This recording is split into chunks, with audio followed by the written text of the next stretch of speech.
Now that Bradley Beal is officially a member of the Los Angeles Clippers, let's talk about why this move is great for them and what the Clippers should do now that he's on the roster.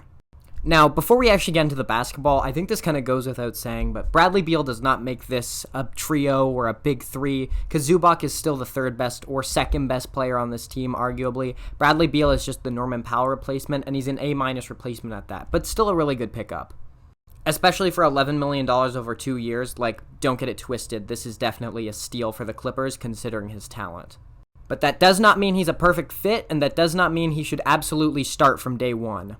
In fact, I don't think you can start both him and John Collins. You have to pick one, I think, for the defense and for lineup balance. Because you've already got James Harden as your primary shot creator in the starting lineup, and Kawhi Leonard, who's like an MVP candidate in his prime and one of the better shot creators in the mid-range in the NBA in this starting lineup. They just kind of make Bradley Beal redundant when they're all together. And having Chris Dunn in the backcourt to balance out James Harden's defensive lapses is going to be really valuable. So personally, from day one, I would start Chris Dunn and James Harden because I think Bradley Beal is going to give a lot more shot creation to their bench, and he's already shown a willingness to come off the bench. And since he's always going to be hurt and miss like 30 games a season, having a reliable starting lineup is going to be crucial. And if Beal is in and out of the lineup, that's going to make things a lot more tumultuous. I just think Chris Dunn is way more reliable, way more steady, and just has a more tertiary off-ball skill set than Bradley Beal.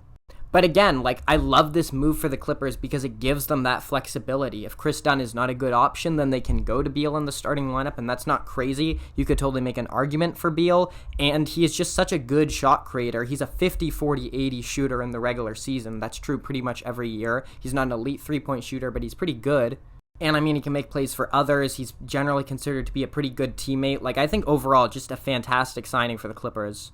Now, he's not better than Norman Powell, and I don't necessarily think this vaults them into the contender status, but I think if they don't choke in the playoffs, and I think if they get standard production from all their guys, I mean, I could see them making a run to the conference finals.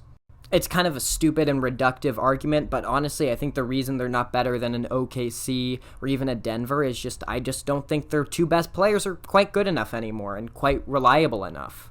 And Bradley Beal's going to help with that, but he's not necessarily like their savior. He's not going to give them 25 points a game. He's going to be a great player, whether he's their sixth man or their starting shooting guard. I would personally take him off the bench. Love this addition for the Clippers. Let me know what you guys think of it in the comment section down below.